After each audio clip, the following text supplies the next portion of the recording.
Olá, tudo bem? Então, já estou ajeitando aqui para a gente dar a nossa aulinha de hoje. Quinta aula de probabilidade. Hoje a gente vai falar de probabilidade de eventos complementares, tá bom? Então vamos lá. A gente já viu. Só um instantinho. Nós já vimos, né?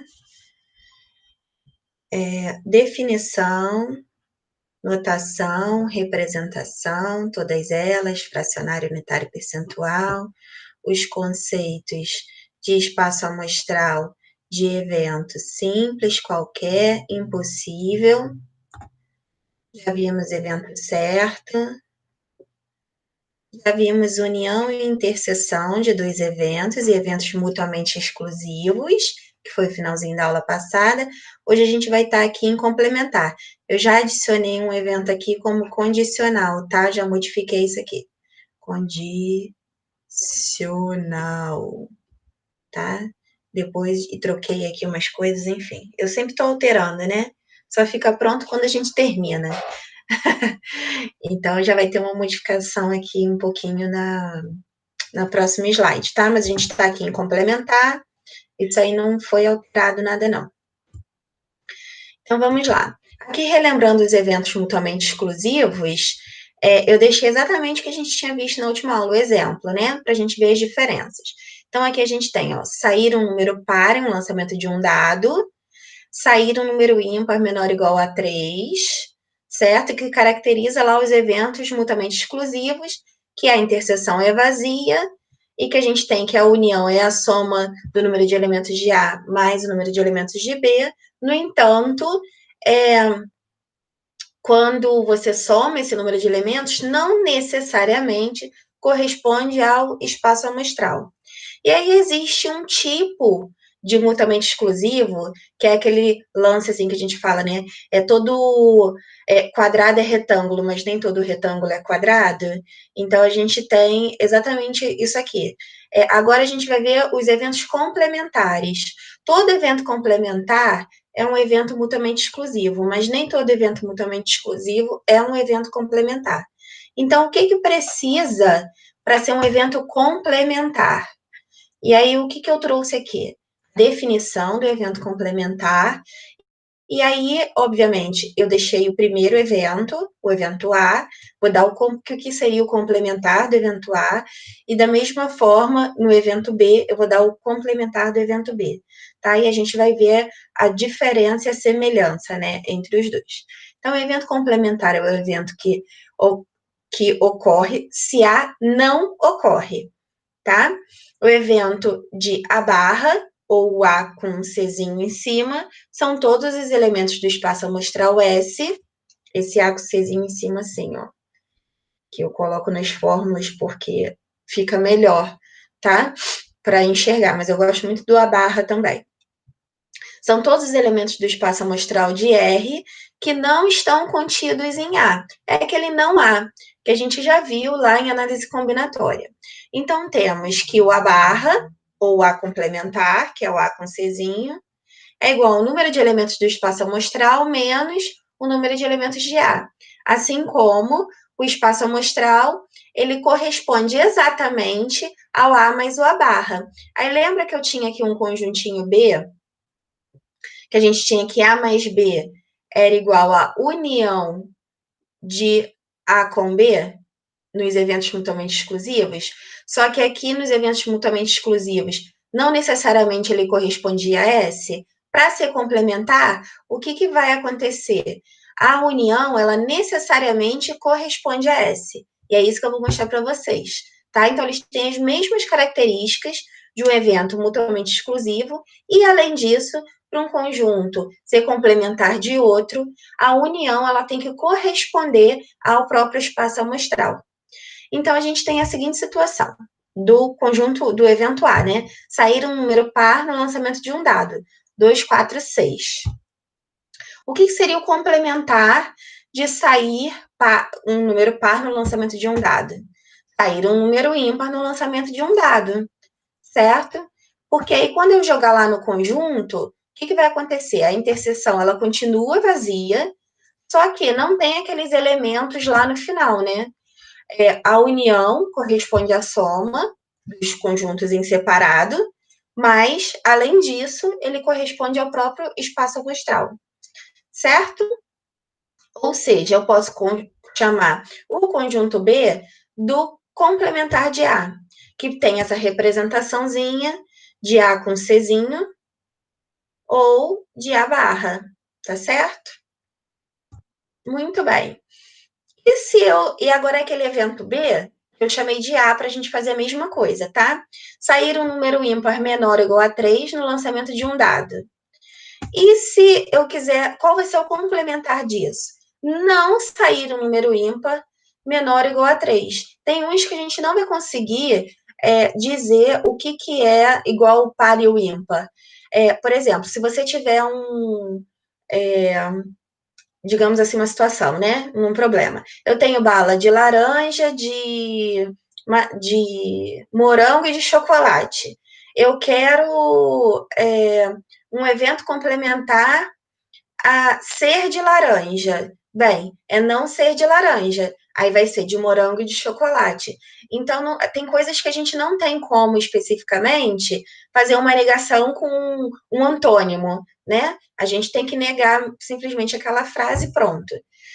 Isso vai depender do caso a caso, né? Então, é certo, é o contrário de errado, né? Você tem os antônimos, par e ímpar, mas não necessariamente vai acontecer disso. Então, nesse caso aqui, ser ímpar menor ou igual a 3, a gente pode dizer que não é ímpar menor ou igual a 3. Ou então, a gente poderia dizer também que seria um ímpar maior do que 3. Também poderia dizer isso, não necessariamente essa negação exata, né? E a gente teria quais, né? Sem ser o 1 e o 3. O 2, o 4. Ah, não, minto. Esse aqui nem tem como, porque eu tenho que incluir os pares, tá? Então, a única forma de eu negar essa afirmação seria essa mesmo. Se eu quero um número ímpar menor ou igual a 3, não sair um número ímpar menor ou igual a 3, eu tenho lá todos os pares e o 5, certo? Negando essa afirmação de cima. Quando eu montar esse conjunto, fica desta forma, certo? Não sobra nada, tá vendo que não tem nada aqui sobrando aqui fora, igual no conjunto mutuamente exclusivo, porque um é negação do outro. E aí eu continuo com a interseção vazia, a união é a soma dos elementos do primeiro conjunto com o segundo conjunto, que equivale ao espaço amostral, e eu posso, então, classificar o conjunto B como complementar de A, com aquelas mesmas notações. Tá certo? E aí eu trouxe alguns exemplos para a gente ver que é bem cobrada essa parte de complementar, de probabilidade complementar nos concursos. Então, eu trouxe bastante exemplo aí para a gente ver como é que isso acontece e quais são as características de uma probabilidade complementar. E aí, iniciando o cálculo de como é que a gente chega lá naquela probabilidade complementar. Tudo bem? Então, seja o lançamento de um dado comum, qual é a probabilidade de sair um número par e de sair um número ímpar? A gente já sabe, eu nem cheguei a colocar o espaço amostral, mas vou escrever aqui só por escrever, que a gente está careca de saber que no lançamento de um dado pode ocorrer 1, 2, 3, 4, 5, 6. Acho que não há mais necessidade de escrever isso, mas vou escrever de qualquer forma. Aí eu já fui direto para os eventos, né? Eu quero a primeira probabilidade de sair um número par. Então, se eu quero que saia um número par no lançamento de um dado, eu tenho lá 2, 4, 6. E aí, já chamando aquele conjunto B do complementar de A, sair um número ímpar, 1, 3, 5. Como é que a gente calcula essa probabilidade de um e de outro? Bem, os conjuntos são os mesmos, que a gente já tinha visto anteriormente. Se eu sei que o número de elementos de A é 3, e do espaço amostral aqui, o número de elementos do espaço amostral é 6, é só eu colocar 3 sobre 6, simplifico por 3, e vou ter meio, 0,5 ou 50%. Isso a gente já está careca de saber. Se eu quiser fazer a mesma coisa para o ímpar, no ímpar eu também tenho, eu esqueci de colocar aqui AC, né? Eu também tem 3 elementos, então fica exatamente a mesma coisa. Muito bem. O que a gente tem aqui, né? O somatório desse número de elementos, né? Ele corresponde ao número de elementos do espaço amostral. E se eu dividir a equação, né, ambos os lados pelo número de elementos do espaço amostral, a gente tem como característica que a probabilidade do evento A mais a probabilidade de seu evento complementar sempre vai ser igual a 1. Isso aqui, inclusive, é um teorema. Mas cobrado desta forma. Esse aqui é o mais comum, tá? Que a probabilidade, então, é só eu jogar esse daqui para cá, né? E aí vai com o sinal trocado, positivo vai negativo, que a probabilidade de um evento complementar é igual a 1, que é o máximo, menos a probabilidade do evento A, certo? Muito bem. Então, a gente vai pegar essa propriedadezinha aqui, basicamente, esse teorema, e a gente vai aplicar nos problemas seguintes. Aqui vai ser a mesma... Eu esqueci de falar um negócio aqui, minto.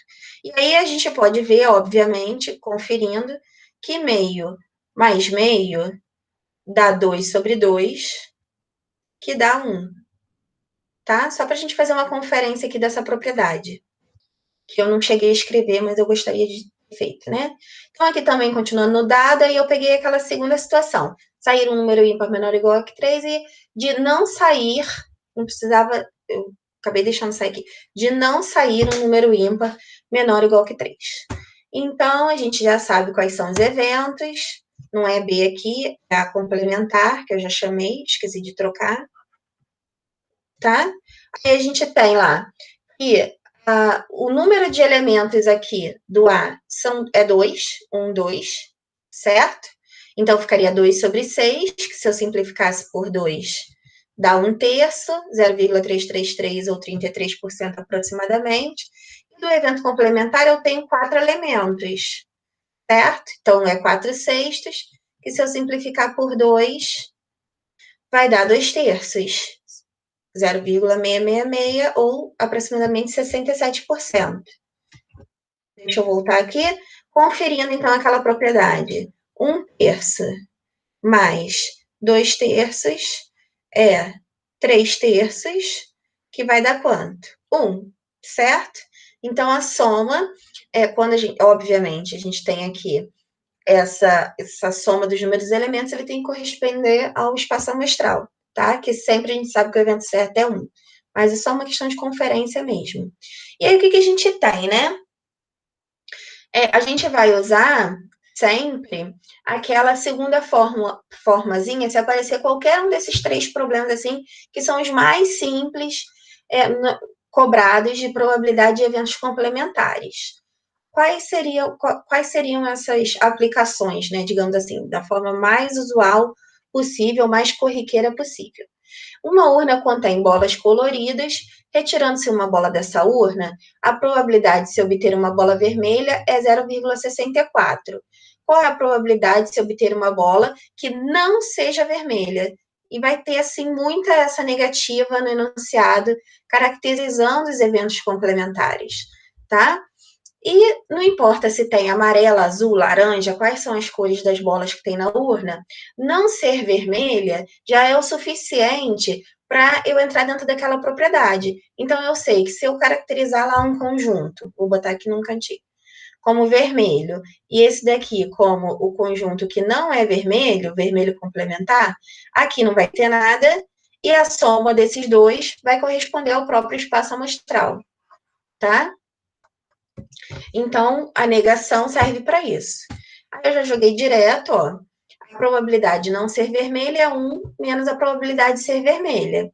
Então, 1 menos 0,64 dá 0,36. Aqui eu estou usando a forma unitária, certo?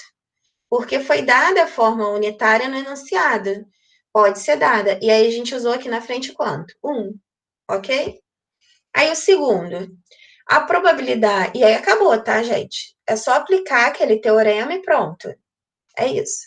A probabilidade de uma mulher fumante com idade acima de 40 anos tenha câncer é aproximadamente 75,6%. Qual é a probabilidade que uma mulher fumante com mais de 40 anos não tenha câncer? Então, o que a gente tem aqui, né? Mesma coisa. Eu disse que a probabilidade dela ter câncer, dessa mulher ter câncer, é de 75,6%. Eu quero a probabilidade dessa mulher não ter câncer. Estou negando aquela característica. Então, a probabilidade de não ter câncer, como aqui foi dada a forma percentual, é claro que eu não vou usar 1. Eu tenho que usar 100%, certo? Porque foi dada a forma percentual. Ok? Então, 100 menos a probabilidade dela ter câncer vai dar quanto? 24,4%. E aí também foi a aplicação direta daquele teorema. E a quinta? Quais são as diferenças, né? É a tipo de representação, né? Em que ela pode aparecer. Ela vai aparecer aqui no formato unitário, que é percentual, e aqui qual é a dada? A fracionária. Então, dependendo do tipo de representação, você vai usar um ou outro. Então, ao atirar num alvo, qual a probabilidade de uma pessoa acertá-lo? A probabilidade de uma pessoa acertá-lo é 3/5. Qual a probabilidade dela errar? Errar, a gente sabe que é o contrário de acertar, certo? Então, a probabilidade dela errar é 1 menos a probabilidade de acertar. Então, a gente vai usar 1 quando for unitário percentual, porque fração, né? 1/1 dá 1. E se for percentual, 100%, para a gente ter lógica, né? Toda vez que a gente tem aqui o 1 menos a fração, esse 1 ele se converte em qualquer fração equivalente de acordo com esse denominador aqui que aparece da fração. Então, o 1 aqui eu reescrevi como 5 dividido por 5, que dá 1. Já que o denominador é 1, já que o denominador é 5, perdão, para que a gente tenha aqui uma conta de adição ou de subtração, não importa, de mesmo denominador. Nesse caso aqui, subtração. Então, aqui eu deixei 5/5, que aí eu faço só 5 menos 3, 2. E aí chego na probabilidade de errar, que é 2/5. Ok? Então, essa é uma aplicação direta daquele teorema, tá? Se não aparecer assim, uma aplicação direta do teorema, ele vai ter um pouquinho de análise combinatória misturada para você fazer uma continha e você, normalmente, quando tem um pouquinho de análise combinatória misturado, a gente pode fazer de outra forma, além de usar o teorema, tá? Que eu vou mostrar para vocês, assim como lá na probabilidade da união, né, de dois eventos ou interseção, a gente não necessariamente usava o teorema, né? Aqui vai acontecer a mesma coisa. Então, o teorema é mais para essa aplicação direta, quando ele te dá a probabilidade de uma coisa e pede a probabilidade de que não seja aquela coisa, tá? Então, vamos lá, ó. No lançamento de 2 dados, qual a probabilidade de não sair soma 4? Então, eu tenho aqui que na probabilidade, desculpa, né? Probabilidade de não sair soma 4 é igual a 1 menos a probabilidade de sair soma 4. Isso se eu quiser usar o teorema. Depois eu vou explicar não usando, tá? Eu sei que casos possíveis do lançamento de 2 dados, primeiro dado 6, segundo dado 6, 6 vezes 6, 36. Tô careca de saber isso. E quem são meus casos favoráveis aqui, né? Se eu estou considerando isso aqui para usar o teorema.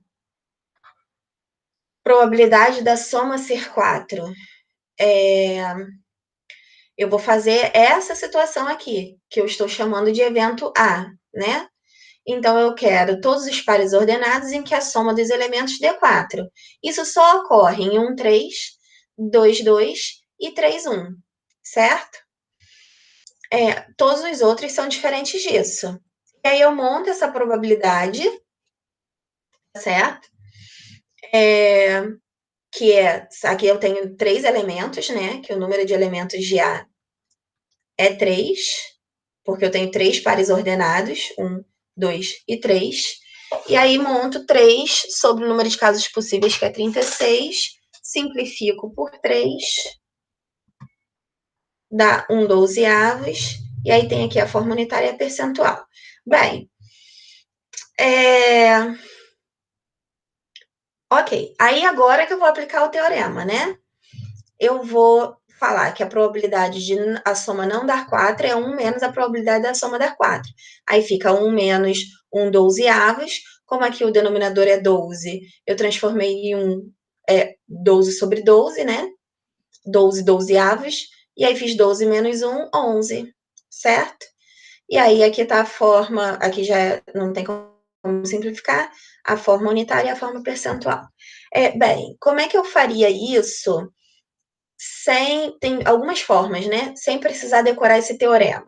Eu poderia ter visto realmente os que a soma são 4. E aí eu vejo assim, olha, antes, né? Se eu tenho 3, que é o que a gente contava pelo complementar em análise combinatória, tá? Se eu tenho 3 elementos em que a soma dá 4, se eu chegar aqui no começo e fizer 36 menos 3, eu vou ter 33 possibilidades em que a soma não dá 4. E aí eu poderia montar 33 sobre 36, certo? E simplificar aqui por 3, e daria também 11 dozeavos. Então, eu posso aqui contar pelo complementar, usando lá aqueles conceitos de análise combinatória que a gente já conhece, e montar a probabilidade simples depois, sem usar o teorema, tá? Seria uma possibilidade, tá? De contar pelo complementar. Outra possibilidade, que eu vou encaixar aqui, né? Seria eu listar todas as situações que ia dar um trabalhão em que a soma não dá 4, tá? Então, 2, 3 já foi, 4, 5, 6. Vocês já entenderam, né? Aí vem aqui, ó, 2, o 2, 2 tá ali, aí 2, 3, e assim vai, e depois contar tudo e daria 33 possibilidades. Então, para que serve, na verdade, esse raciocínio? Para ficar mais rápido na hora de você resolver determinados problemas. Normalmente, às vezes, né, se tipo, você encontrar essa palavrinha não aqui, provavelmente você fazer a afirmativa é mais fácil do que fazer a negativa, tá? Mas isso também você só vai na porrada, digamos assim, resolvendo os exercícios, que você vai descobrir que realmente você fazer a afirmativa é mais fácil do que fazer a negativa, tá? Então aqui tem 3 possibilidades. Você faz todo bonitinho, monta a primeira probabilidade, da afirmativa e depois usa teorema e chega na probabilidade da negativa, ou você faz a afirmativa, usa aquela passo do contar pelo complementar, chega nas possibilidades da negativa, depois monta a probabilidade simples da negativa, ou monta direto todos os casos da negativa e monta a probabilidade simples da negativa, tá? O que fica mais fácil para você, você faz. Não existe uma regra específica sobre como você vai resolver isso, porque o teorema é para te facilitar, mas se não, você acha que não vai te facilitar, não use, certo? A não ser naqueles casos estritos dos 3 exemplos anteriores, que você é obrigada a usar, senão você não resolve nada, porque você não tem os elementos em si. E todas as vezes que você não tem elemento, você só tem o valor das probabilidades, você fica sem opção, ok? Beleza. Aí a próxima questão, ó. No lançamento de 3 moedas, qual é a probabilidade de se obter na face voltada para cima pelo menos uma cara? Tá vendo esse pelo menos aqui, ó? Aquele pelo menos que a gente já sabe, que a gente faz pelo contando pelo complementar, né? Mas como é que a gente ia raciocinar aqui usando o teorema? Ter pelo menos uma cara é a mesma coisa do que o 1 menos o quê? Não sair cara. Não sair cara é o contrário, é a negativa de sair pelo menos uma cara. Lembrando que aqui a gente também está trabalhando com as negativas, é o mesmo raciocínio do contando pelo complementar. E aí o que eu ia fazer? Moeda 1, moeda 2, moeda 3, cara e coroa, cara e coroa, cara e coroa, por isso que dá 8 o produto. E o que seria os casos favoráveis, né? Não sair cara. Sair toda coroa nos 3 lançamentos, né? Que corresponde a uma possibilidade desse terno ordenado. Beleza. E aí, eu montaria essa probabilidade, 1/8, valor decimal, valor percentual, e jogaria lá, então, lá no teorema. 1 menos a probabilidade de não sair cara, vai ser 1 menos 1/8. Esse 1 eu substituo por 8 sobre 8, porque o denominador é 8, e aí faço 8 menos 1, 7. oitavos, que é 0,8875, e aqui o valor percentual. Beleza. Qual seria a segunda possibilidade, né? A segunda possibilidade seria eu contar pelo complementar no começo, né? Então, eu sei que tem 8 possibilidades. Aqui tem uma. Se eu contar pelo complementar, eu tenho que 8 menos 1 dá 7. E aí, monta essa probabilidade simples, que seria 7 oitavos, certo? Eu acho mais fácil do que usar o teorema, particularmente, começar pelos aqueles conceitos de análise combinatória, já que eu sei contar pelo complementar. Isso é minha visão pessoal. Ou lançar todos, escrever tudo que não fazer conta nesse sentido aqui, eu acho errado, tá? Eu acho difícil porque é muito pouquinho, muito poucas opções, né? Então a lista é mais viável. É cara, cara, cara, cara, coroa, cara, cara, cara, coroa, coroa, cara, cara, cara, coroa, coroa, coroa, cara, coroa, coroa, coroa, cara. E aí tem aqui, ó, 1, 2, 3, 4, 5, 6, 7. E aí monta os seus 7 oitavos, tá? Então, assim, você tem várias possibilidades quando os elementos são dados, né? Ou calculáveis. Diferentemente de quando a probabilidade é dada e ele quer a negação, você é obrigado a usar o teorema. Beleza? Próximo. É o conjunto, é o clássico, né? Da análise combinatória, e esse aqui fica excelente para a gente entender. Eu vou dar, esse aqui realmente é mais fácil usar o teorema, tá? E aí eu vou dar como é que você não usaria o teorema para vocês verem como é que ficaria um pouquinho mais longo, tá bom? Esse é o caso clássico, sem ser aqueles em que os iniciais, em que meio que você, se usar o teorema, fica mais fácil, tá? Considere um conjunto de 10 frutas em que 3 estão estragadas. Escolhendo-se aleatoriamente 2 frutas desse conjunto, determine a probabilidade de ambas não estarem estragadas. Então, eu vou tirar 2 frutas, né? Eu tenho 10 frutas. Nos casos possíveis, eu desconsidero se está boa ou se está ruim. Eu tenho 10 frutas na primeira retirada, a partir do momento que eu tirei uma, sobram 9. 10 vezes 9, 90. Certo? Para eu fazer os casos favoráveis, eu continuo tirando 2 frutas, só que eu quero a probabilidade de não estar estragada.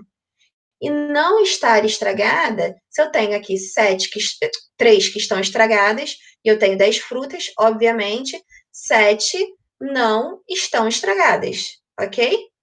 Então, eu tenho 7 possibilidades para a primeira, retirei uma que não está estragada, sobram 6 que não estão estragadas, que é o que eu quero, retirar frutas que não estão estragadas.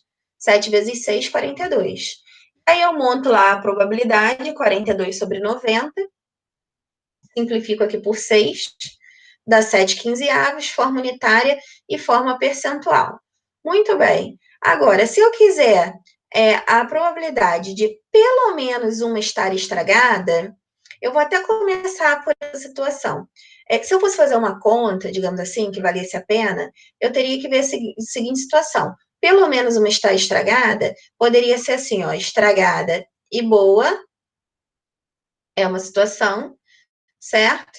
Depois eu tenho boa e estragada, e eu também tenho a possibilidade de estragada e estragada. Quando eu faço essas situações aqui, eu separo em quantos casos? 3 casos. Primeiro caso, segundo caso, terceiro caso. Isso significa que eu teria que fazer 3 contas diferentes. Uma para estragada e boa, uma para boa e estragada, uma para estragada e estragada. São casos fáceis, tá? Vou chamar aqui de caso 1. Se eu quisesse fazer da estragada e boa, né? Estragada e boa. Quantas são estragadas, né? Que eu tenho 3 e boas, 7. 3 vezes 7, 21. Caso 2. Quantas são as boa estragada, né? Vai dar a mesma coisa, ó, só vai inverter. Boas eu tenho 7, estragada eu tenho 3, 21. E o caso 3? O caso 3 é estragada e estragada. A estragada e estragada, aqui eu tenho estragada 3, tirei uma estragada, sobram 2. 3 vezes 2, 6. E aí eu vou usar o princípio aditivo, porque ou está estragada e boa, ou está boa estragada, ou está estragada e estragada, não tem como ocorrer isso simultaneamente. Aqui dá 42 mais 6, que dá quanto? 48, ok?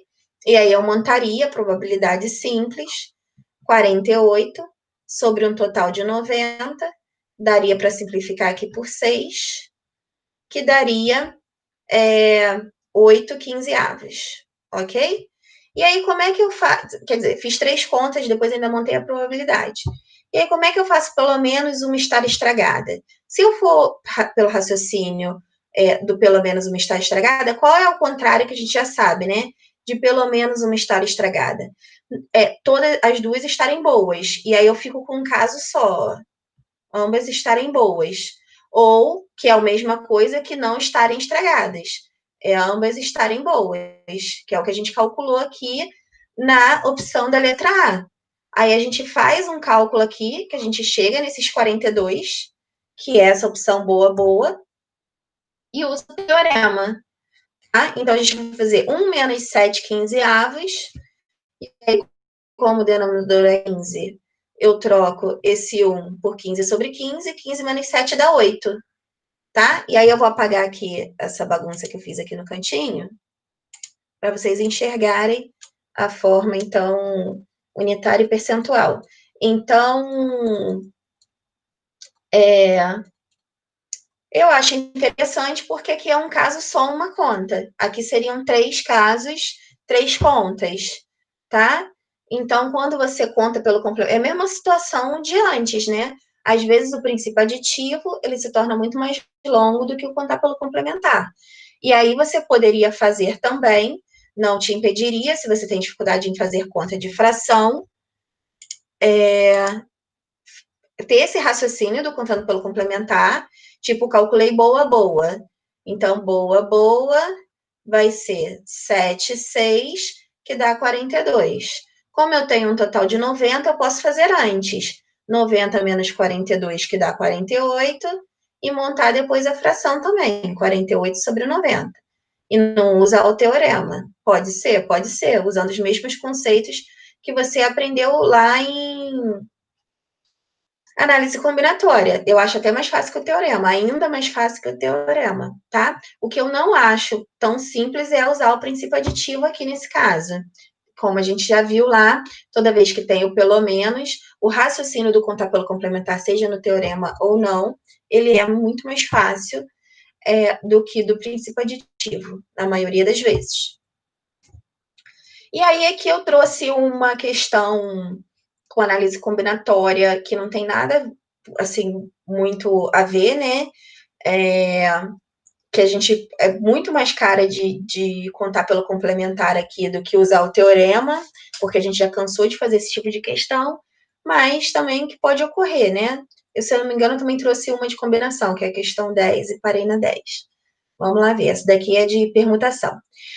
Um casal de namorados e mais 3 amigos compraram 5 ingressos para assistirem uma peça de teatro. Esses ingressos comprados correspondem às cadeiras localizadas lado a lado e numeradas de 1 a 5. Qual é a probabilidade que esse casal de namorados sentem separados durante a peça de teatro? A gente já cansou de fazer isso, né? Sentar separado, que tem aquela relação de proximidade que eu conto pelo complementar. Né? A gente já está careca de fazer isso em análise combinatória. Eu tenho 5 pessoas, que é o casal de namorado mais 3 amigos, 5 cadeiras numeradas lado a lado, ó lá, linear, e vou organizar esse pessoal para assistir a peça de teatro, sentando lá na fileira das cadeiras. Para montar a probabilidade, a gente sempre vai calcular o possível, que é desconsiderando todas as opções, e depois o favorável, que é considerando aquilo que ele quer. Tá? Para eu usar o teorema, seria a probabilidade de ficar separada é igual a 1 menos a probabilidade de ficar juntos. Então, eu só calcularia a probabilidade de ficar juntos e não calcularia a probabilidade de ficar separados, né? mas eu posso fazer a probabilidade de ficar separado direto. A gente vai ver isso. Então, para a gente montar essa probabilidade, né? Primeiro eu vou desconsiderar se eles estão juntos ou separados. Então, eu tenho 5 pessoas que vão sentar em 5 lugares. Permutação simples, 5 fatorial, que dá 120. Agora, eu vou considerar que o casal fica junto, né? E aí eu separo em casas, porque junto tem relação de proximidade. Então, aqui a B é uma caixinha, o C é outra caixinha, o D é outra caixinha, e o E é outra caixinha, tem 4 caixinhas, permutação de 4, 4 fatorial, 24. O segundo caso é decidir a posição que fica a B, pode ficar B ou BA, duas possibilidades. Ou permutação linear de 2, que são 2 elementos, 2 fatorial 2. Vou usar o princípio multiplicativo, porque essas 5 pessoas vão sentar simultaneamente, 24 vezes 2, que dá 48. E aí monto casos favoráveis sobre os casos possíveis, 48 sobre 210.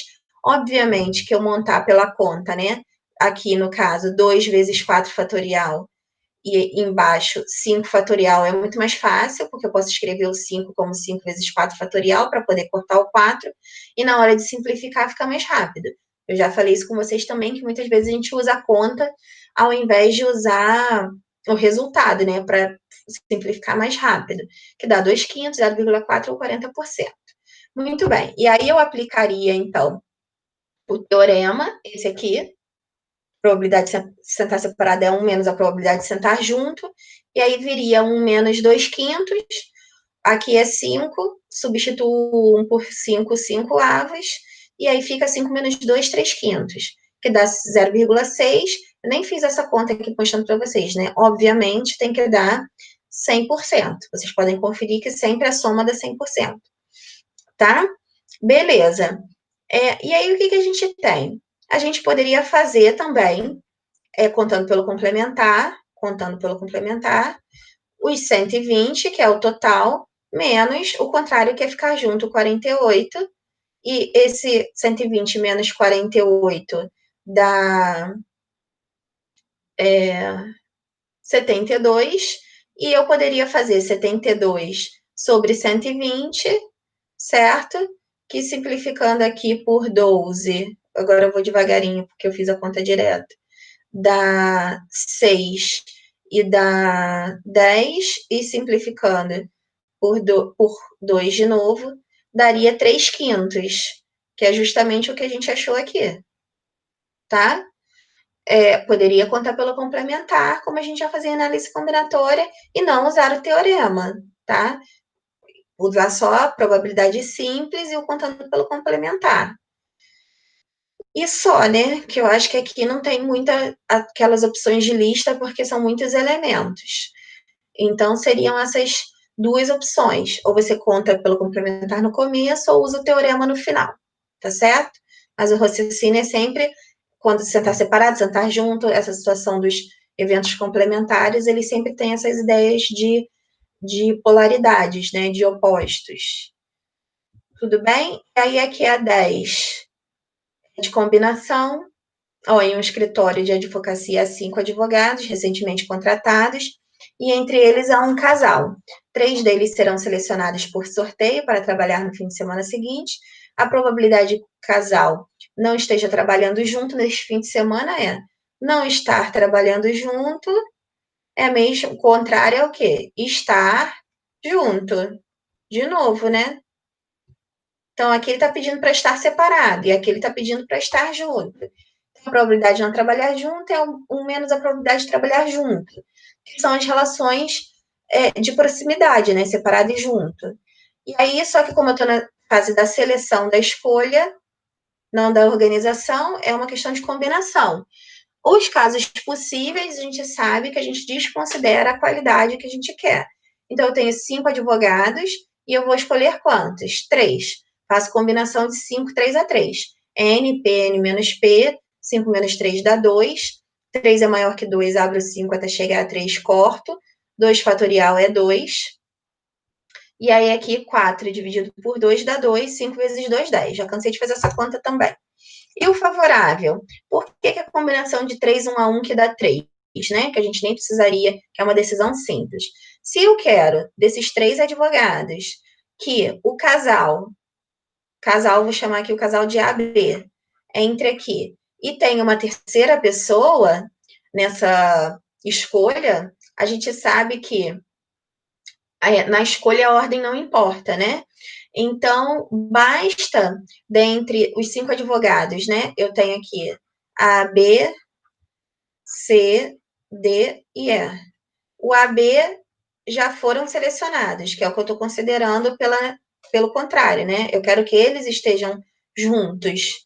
AB, trabalhando nesse fim de semana. Desses 3, então, basta eu escolher aquela terceira pessoa, ou seja, um funcionário, para trabalhar naquele fim de semana também. Então, de 3, eu só vou escolher um. E aí a gente sabe que combinação de 3, 1 a 1 é 3, tá? Ou é de 3, eu vou escolher uma decisão simples, eu tenho 3 possibilidades. Não teria nem conta a ser feita, né? Então, ficaria 3 sobre 10, que dá 0,3, 30%. Obviamente que dá 70% o contrário, né? Aqui é 10, então aqui esse 1 é 10 sobre 10, que eu substituo. 10 menos 3 dá 7, que vai dar 70%, né? 7 décimos. Como é que eu faria isso no começo? Só contar pelo complementar. Então, a gente sabe que os casos possíveis, né? O total é 10. Os casos favoráveis, que é o que a negativa é 3. Eu faço primeiro 10 menos 3, que dá 7, contando pelo complementar, tá? E aí eu faço 7 sobre 10, que dá 7 décimos, 0,7, 70%. Tá? Então, se você vai usar o teorema ou não, como eu disse, opção a sua, tá?